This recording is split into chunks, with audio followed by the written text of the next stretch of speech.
quero saudar a você com a graça e com a paz do Senhor Jesus. Nós estamos em mais uma escola dominical, vamos aprender a palavra do Senhor, estudar a palavra do Senhor. Essas palavras tão belas, tão santas, como diz o hino, que belas são essas palavras de vida, que realmente a palavra de Deus traga vida ao seu coração, a vida para a sua família, para os momentos difíceis, que você possa confiar na suficiência das Escrituras. Ela sempre tem uma lição preciosa para várias áreas da nossa vida e para resposta para todos os momentos difíceis. Por isso a gente estuda todo domingo a palavra de Deus, a escola dominical, e hoje vamos ler um texto que está lá em 1 João. 1 João capítulo 2, nós vamos fazer a leitura desse texto. Primeiro vamos orar, vamos buscar a direção do nosso Deus. Ó Deus, em nome de Jesus, nós estamos na Tua presença, te buscando, pedindo que o Teu Santo Espírito possa tratar do nosso coração nesse momento, possa falar profundamente ao nosso coração, iluminando a nossa mente, trazendo vida para todos nós, para a nossa família, para a igreja, para cada situação da nossa vida, que possamos ser instruídos pelo Teu Santo Espírito por meio da Tua palavra. Por isso, ajude-nos nesse momento, quando nos reunimos para estudá-la, que o Senhor nos dê sabedoria para entendê-la e colocá-la em prática no nosso dia a dia. Pedimos Tua bênção em nome do Senhor Jesus. Amém. Bom, hoje nós vamos ler na primeira carta de João, capítulo 2. Nós vamos ver os versos de 12 a 14. É um texto muito conhecido, mas talvez as pessoas, quando leem esse texto, limitam o significado, a importância que esse texto tem para algumas classes de pessoas. Tá? Vocês vão entender na hora que nós lermos o texto. Tá? Então vamos lá. 1 João, capítulo 2, de 12 a 14, ok? Nos diz assim, 1 João 2, de 12 a 14. Filhinhos, eu vos escrevo porque os vossos pecados são perdoados por causa do seu nome. Pais, eu vos escrevo porque conheceis aquele que existe desde o princípio. Jovens, eu vos escrevo porque tendes vencido o maligno. Filhinhos, eu vos escrevi porque conheceis o Pai. Pais, eu vos escrevi porque conheceis aquele que existe desde o princípio. Jovens, eu vos escrevi porque sois fortes e a palavra de Deus permanece em vós e tendes vencido o maligno. Vejam só, as pessoas pensam nesse texto limitando as classes de pessoas.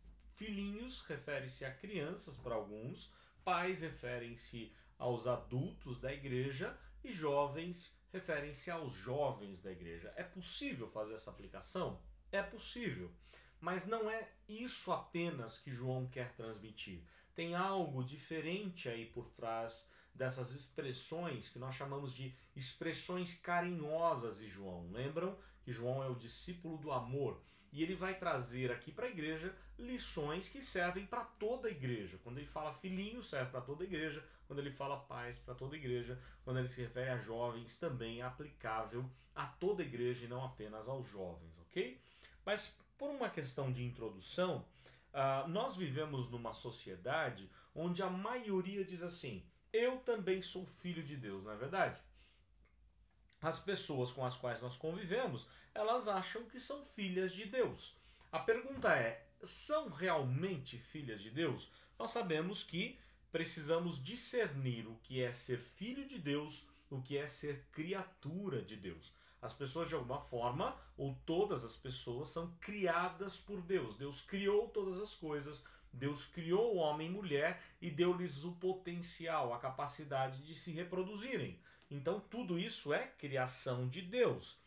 No entanto, somos filhos de Deus? Aí depende. A palavra de Deus vai dizer pelo próprio evangelista João, o apóstolo João, mas lá no Evangelho, no primeiro capítulo, que somente os que recebem Cristo no seu coração é que têm o poder dado por Deus de serem feitos filhos de Deus. Olha só. Nós não conseguimos, nós mesmos, por nossas próprias forças ou sabedoria ou obediência, enfim, pelas nossas obras, nós não conseguimos ser filhos de Deus por nós mesmos. É uma obra sobrenatural de Deus para todo o que recebe a Cristo. Todos quantos o receberam, deu-lhes o poder de serem feitos filhos de Deus, a saber, aos que creem no seu nome. Crer em Jesus te dá o direito de ser filho de Deus, te dá a condição, não é, de você ser filho de Deus. Interessante, isso não significa que você tem que chegar agora diante de Deus e falar: eu sou filho do rei, eu tenho direitos todos, né? Como Cristo tem, eu vou herdar com Cristo e tal. Você quer mesmo o que Cristo tem? Cristo morreu, Cristo sofreu. Você quer sofrer como Cristo? Você quer morrer na maldita cruz como Cristo? Isso você não quer. Então não queira a glória de Cristo, porque é só dele. Ele é perfeito, nós não somos perfeitos. Nós pecamos, ele não pecou. Ainda assim, ele se humilha, se faz como um de nós e morre na cruz por nós. Nós não faríamos isso por ninguém. Então não adianta querer a glória de Cristo, mas não pagar o preço, não beber o cálice dele próprio. Tá? Então não tem como agir dessa forma. Na verdade, Deus tem apenas um filho, é o filho unigênito, o filho único de Deus. Tá? Mas pelo amor de Deus, do Deus Pai por nós, ele enviou o seu Filho unigênito para quê? Para que todo aquele que crê no Filho não pereça, mas tenha vida eterna e se torne assim um filho de Deus também por adoção, com os mesmos direitos, é verdade, de um filho legítimo, ok? Aliás, o filho adotivo é também um filho legítimo. Então, olha só, essa carta ela foi escrita num momento muito difícil para a igreja, tá? Muito complicado para a igreja. Era o primeiro século, já ao fim do primeiro século.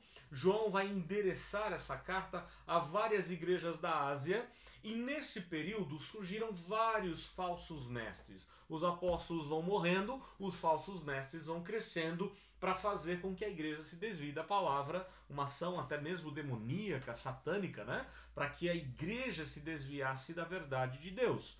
Então esse período começa a ser um período complicado. O apóstolo João, ele tem a tarefa, a incumbência de escrever cartas orientando as várias igrejas contra os falsos erros, as falsas doutrinas que surgiam.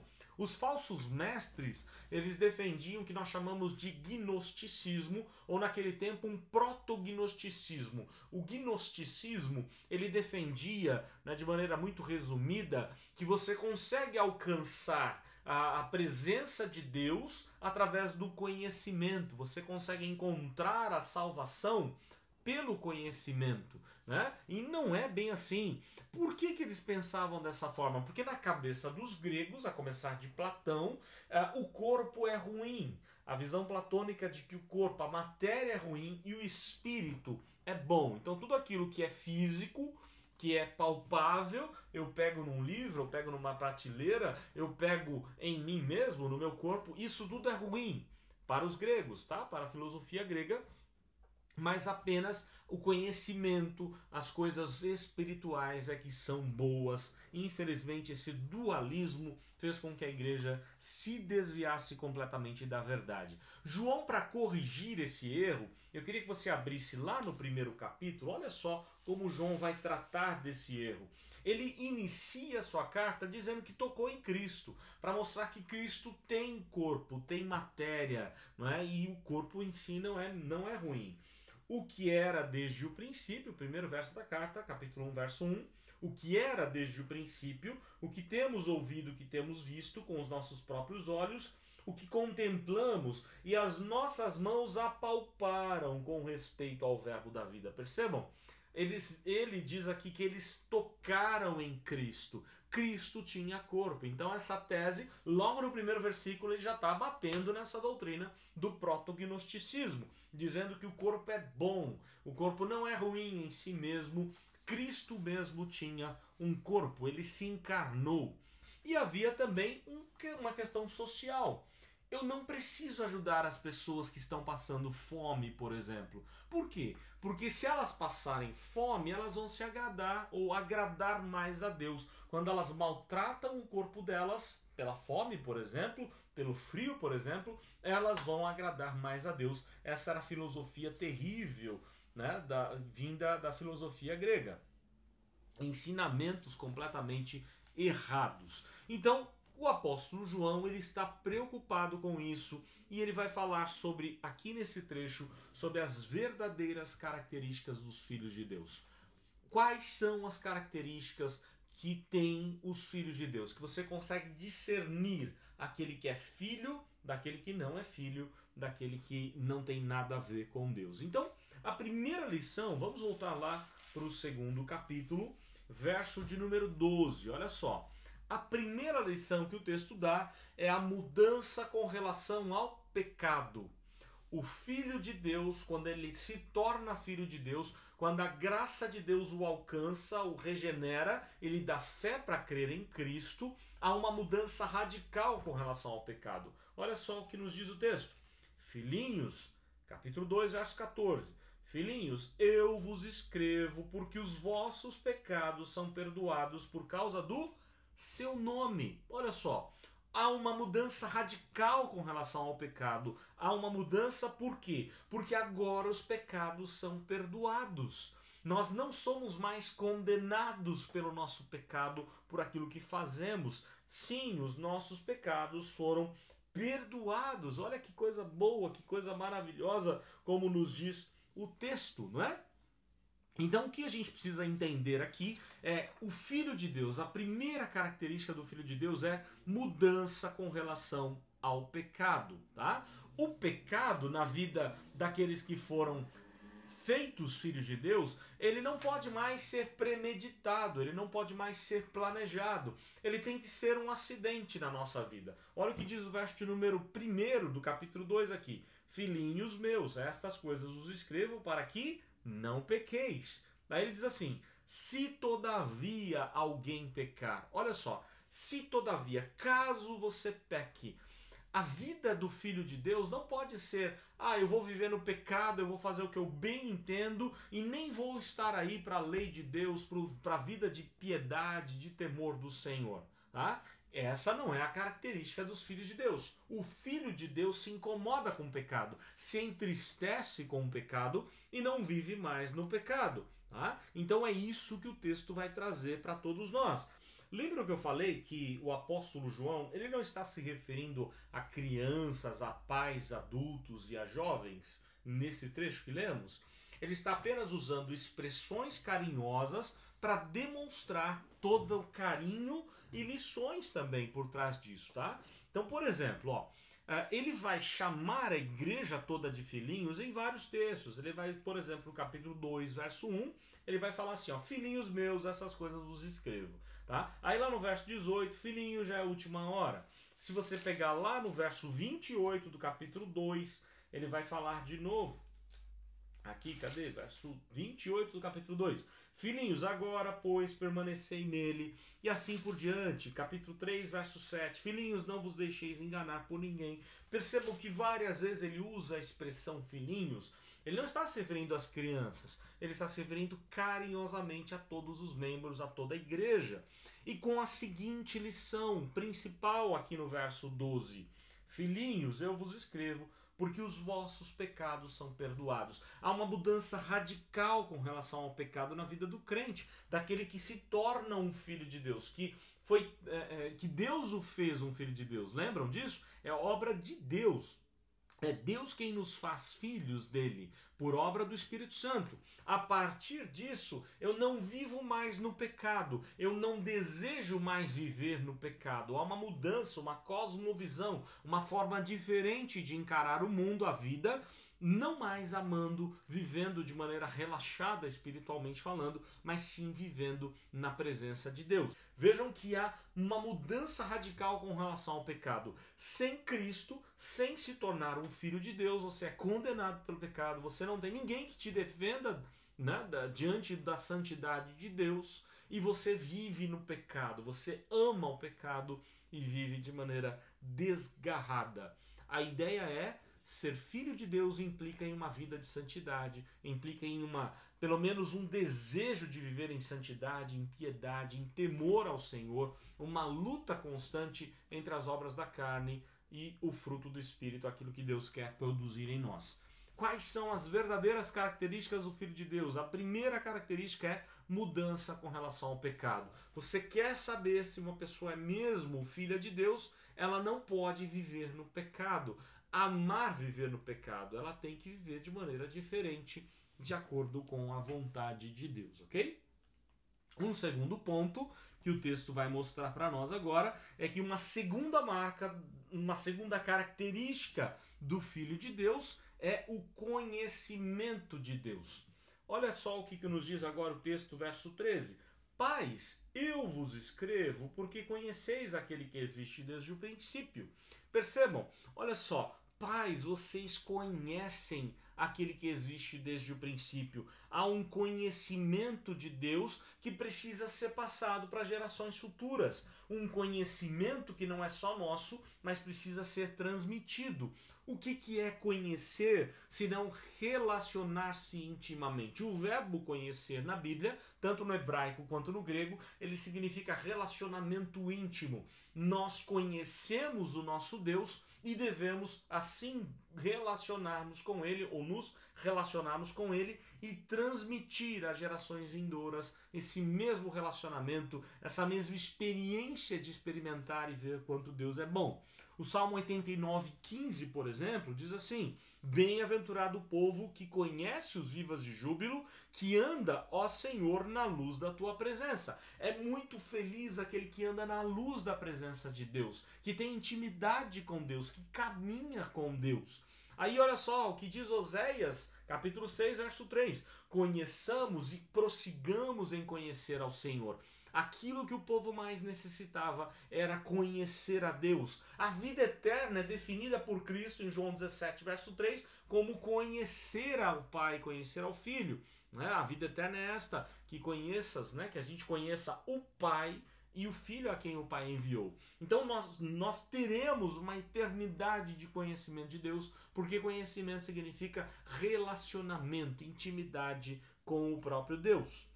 Paulo, ele vai escrever aos Colossenses para que eles tenham conhecimento de Deus. Quando ele vai falar lá daquilo que Deus faz infinitamente mais, ele vai orar para que os Colossenses, aliás, isso é os Efésios, Ele vai falar lá aos Efésios, no capítulo 3, de que eles deveriam conhecer intimamente, profundamente a Deus e experimentar o poder de Deus, que faz infinitamente mais do que tudo quanto pedimos ou pensamos. Então vejam só, conhecimento deve ser experimentado, deve ser também ensinado. Por isso ele vai usar a expressão pais. Pais são aqueles que conhecem, que se relacionam intimamente com Deus e que ensinam seus filhos. Pais, eu vos escrevo porque conheceis aquele que existe desde o princípio.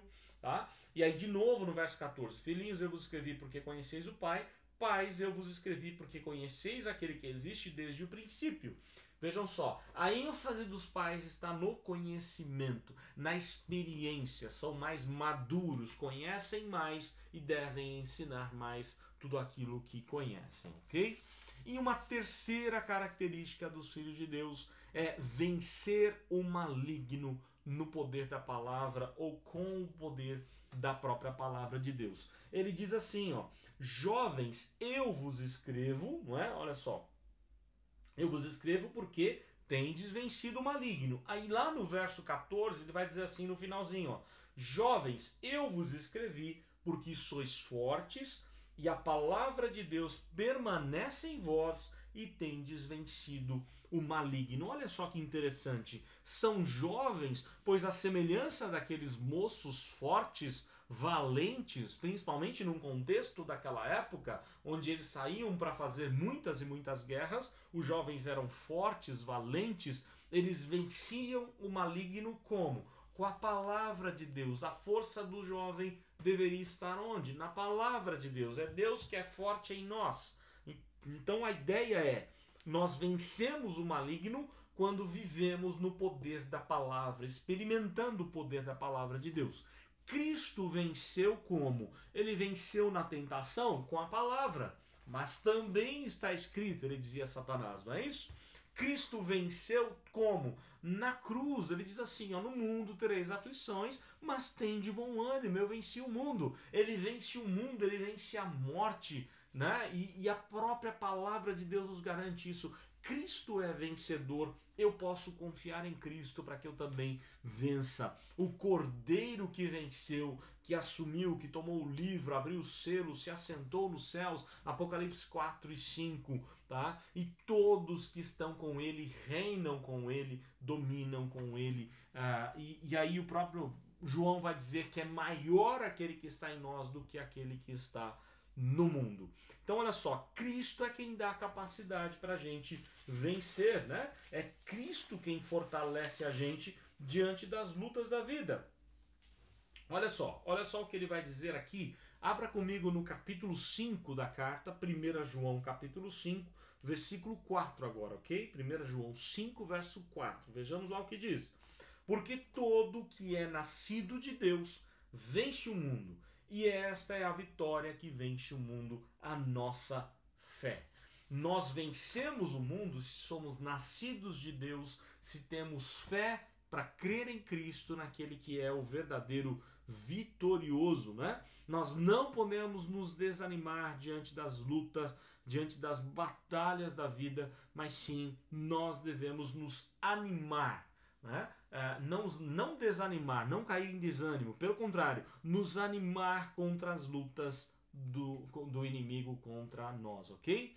Então olha só, quais são as verdadeiras características do Filho de Deus? As características do Filho de Deus são mudança com relação ao pecado, conhecimento de Deus e vencer o maligno na palavra de Deus. Eu queria fazer uma conclusão e explicar um pouco mais o que está acontecendo aqui em João, ok? Os verdadeiros filhos de Deus, segundo o que o texto vai nos ensinar, eles não amam o pecado e por isso os pecados são perdoados. Eles amam a Deus, é o nosso amor a Deus, não é? Que torna que dá a gente, né, essa certeza. Se amamos a Deus, nós não mais amamos o pecado.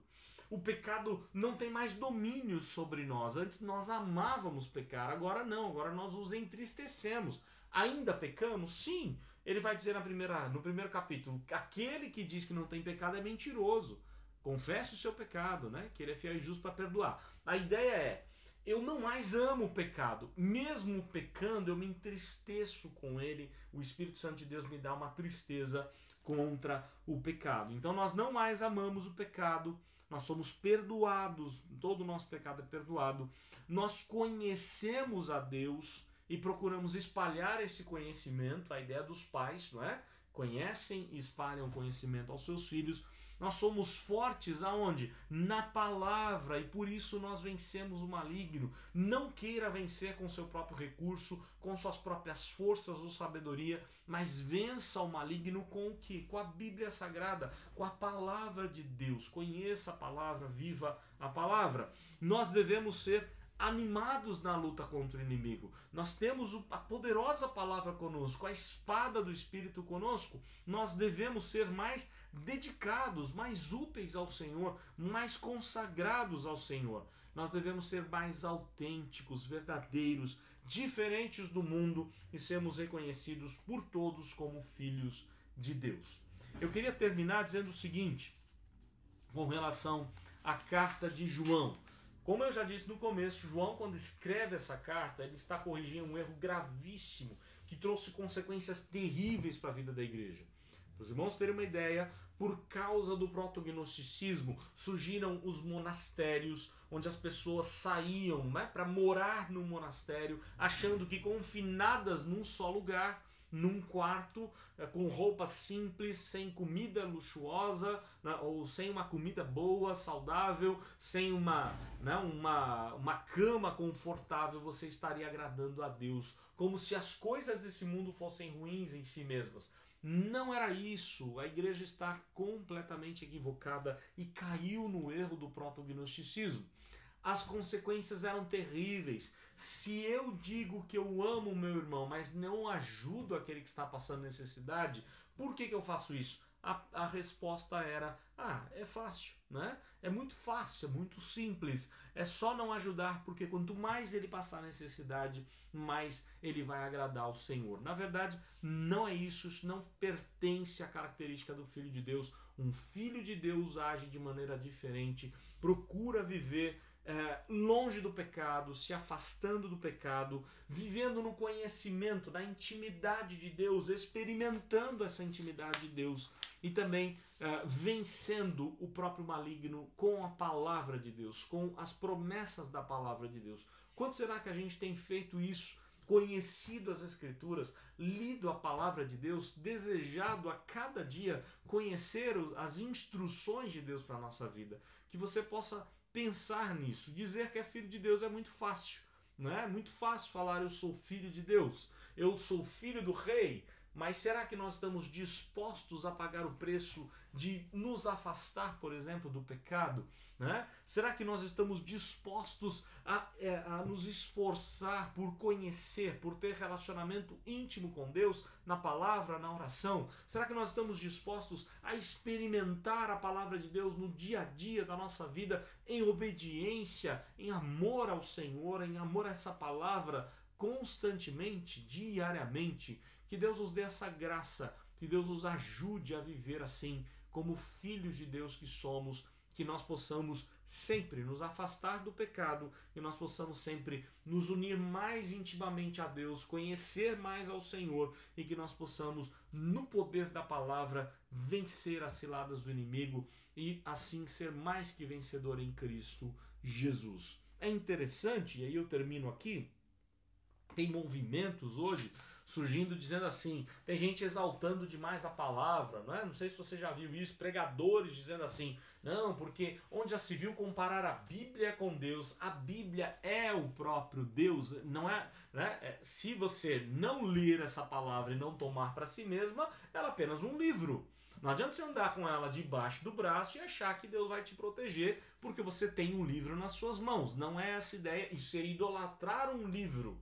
Mas essa palavra que está aqui dentro, quando lida, quando amada, lida e tomada para si mesma, para si mesmo no seu dia a dia, ela é o poder de Deus para a salvação. É o próprio Deus agindo poderosamente. É o Cristo que se encarnou, é o Verbo que se fez carne. Então a palavra de Deus é magnífica, é poderosa, ela é sensacional. Quando nós a lemos, amamos essa palavra, meditamos nela dia e noite, colocamos ela em prática, nós experimentamos as maravilhas do Senhor todos os dias. Que nós todos possamos agir assim, no momento crítico que vivemos na pandemia, que possamos viver como filho de Deus, característica de um filho de Deus que se afasta do pecado, que vive intimamente com Deus e que confia e que bebe, que experimenta o poder da palavra para vencer o inimigo e tantos outros problemas da vida. Deus assim te abençoe, abençoe a sua família, o seu domingo, em nome do Senhor Jesus. Vamos orar mais uma vez. Ó Deus, muito obrigado por estarmos juntos como igreja, infelizmente não presencial ainda na escola dominical, mas te damos graças porque o Senhor tem guardado a nossa vida e nós podemos nos reunir todo domingo pela manhã para aprendermos mais sobre a Tua Palavra, para nos dedicarmos mais, ó Deus, no ensino da mesma. Pedimos perdão ao Senhor pelos nossos pecados. Tu sabes que somos pecadores e que não amamos o pecado, porque nós nos entristecemos com ele, nós pedimos ao Senhor que o Senhor nos ajude a viver cada vez mais íntimo do Senhor, nos afastando mais do pecado, mas se o Senhor não nos ajudar, nós não conseguimos. Por isso pedimos, inclina o nosso coração por uma vida de maior obediência ao Senhor, intimidade contigo, por um conhecimento, um desejo maior pela palavra do Senhor. E assim o Senhor venha tratar do nosso coração, que as pessoas possam nos conhecer como filhos do Senhor. Filhos do Senhor que amam ao Senhor sinceramente, que amam a palavra do Senhor e que vivem na total dependência do poder do Senhor. Ajude-nos, ó Deus, a vencer as ciladas do inimigo, aos problemas dessa vida, firmados nas Escrituras Sagradas que o Senhor nos deixou. Pedimos perdão pelos nossos pecados e que o Senhor nos prepare, nos ajude para logo mais participarmos novamente do culto ao Senhor, louvar, engrandecer, bendizer o nome do Senhor. Que Deus assim nos abençoe, que o Senhor assim nos abençoe em nome do Senhor Jesus. Amém. Muito bem, eu agradeço aí a participação, né? A sua participação na escola dominical. As classes todas estão funcionando, escola dominical com crianças, adultos, logo mais à noite podemos cultuar ao Senhor. Se você não puder vir à igreja, pelo culto online, né, ou se não, presencialmente, vamos juntos adorar o nome do Senhor. Bom domingo, boa semana, que Deus te abençoe em nome